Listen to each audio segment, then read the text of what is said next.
Hello everyone, north ক্যারোলাইনার আরেকটি ছোট্ট নতুন ব্লগে আপনাদের সবাইকে স্বাগত।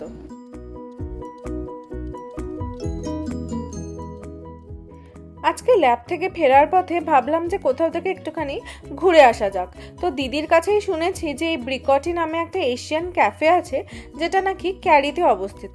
আর ক্যারিটা ওই ধরুন গাড়িতে গেলে 30 থেকে 40 মিনিট মতন যে রাস্তা। তো তাই আমরা ভাবলাম যে ঠিক আছে, চলো সবাই মিলে আজকে সেই ক্যাফেতেই যাই, একটু ভালো কেক পেস্ট্রি খাওয়া যাবে। আর ক্যাফে যাওয়ার রাস্তাটা দেখছেন কি সুন্দর দেখতে, প্রচণ্ড সুন্দর। এখানে অ্যাকচুয়ালি আস্তে আস্তে ঠান্ডাটা পড়তে শুরু করেছে।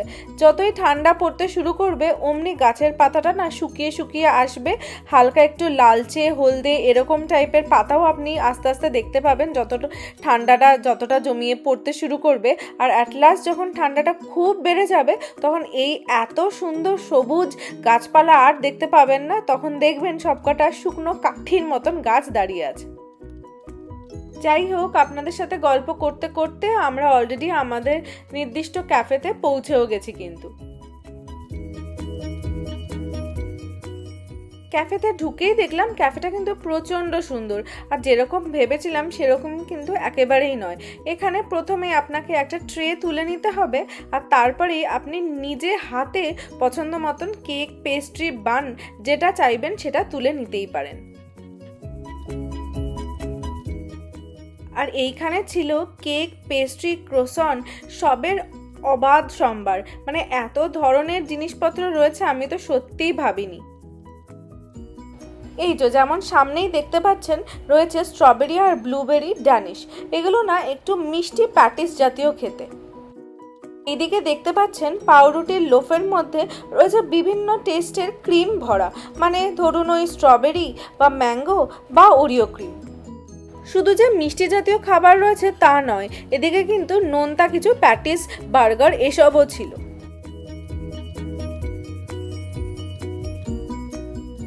এত কিছু খাবার আইটেমস দেখে কিন্তু আমরা প্রথমে সত্যিই ডিসাইড করতে পারছিলাম না যে কোনটা ছেড়ে কোনটা নেব।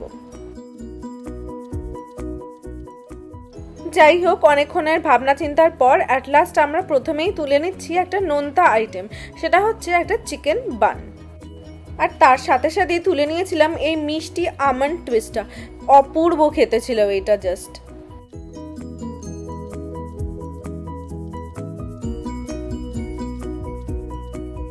দুটো জিনিস তুলে নেওয়ার পর মনে আরও কিছু নোনতা জিনিস খাওয়ার ইচ্ছা জেগে উঠেছিল, তাই নিয়ে নিয়েছিলাম এই চিজ গার্লিক বানটা।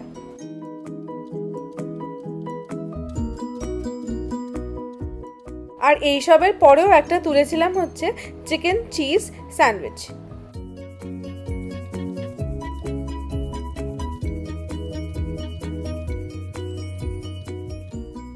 যাই হোক, বিল টিল হয়ে যাওয়ার পর আমরা দোকানদারকে রিকোয়েস্ট করেছিলাম এই সব জিনিস একটু গরম করে দিতে, বিকজ আমাদের মনে হয়েছিল এগুলো একটু গরম গরম খেলে বেশি ভালো লাগবে।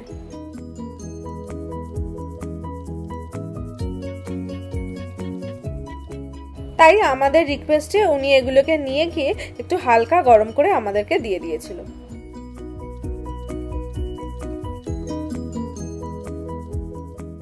ক্যাফেটার অ্যাম্বিয়েন্সটা কিন্তু প্রচণ্ড সুন্দর, অনেক দিন বাদে এত সুন্দর একটা ক্যাফেতে আমরা এসেছিলাম,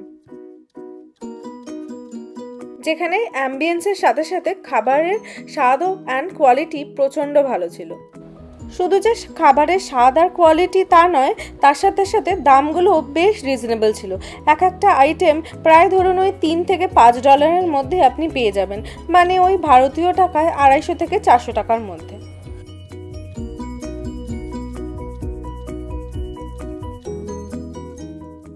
এই আমন্ড টুইস্টটা এত সফট আর এত ভালো খেতে যে মুখে দিলেই পুরো মিলিয়ে যাচ্ছিল, এরকম লাগছিল আমাদের। শুধু যে মিষ্টি আইটেমগুলোই ভালো ছিল তা নয়, তার সাথে সাথে নোনতা যে আইটেমগুলো নিয়েছিলাম সব কটাই কিন্তু দারুণ খেতে ছিল।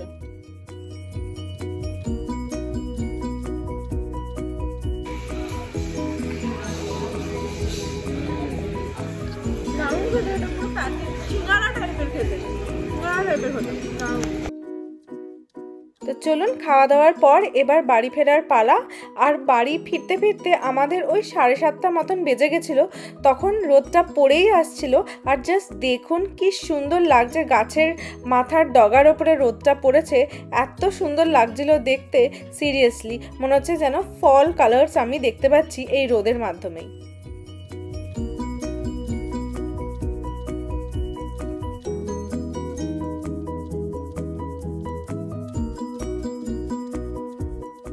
তো এই ছিল আমাদের একটা এশিয়ান ক্যাফে ঘোরার ছোট্ট ব্লগটা কেমন লাগলো আমাকে অবশ্যই কমেন্ট করে জানাবেন।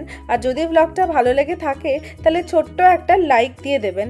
আর যদি এরকম নতুন নতুন নর্থ ক্যারোলাইনার ব্লগ আপনারা দেখতে চান আরও, তাহলে চাইলে আমার চ্যানেল বং ট্রিলসটাকেও আপনারা সাবস্ক্রাইব করতেই পারেন।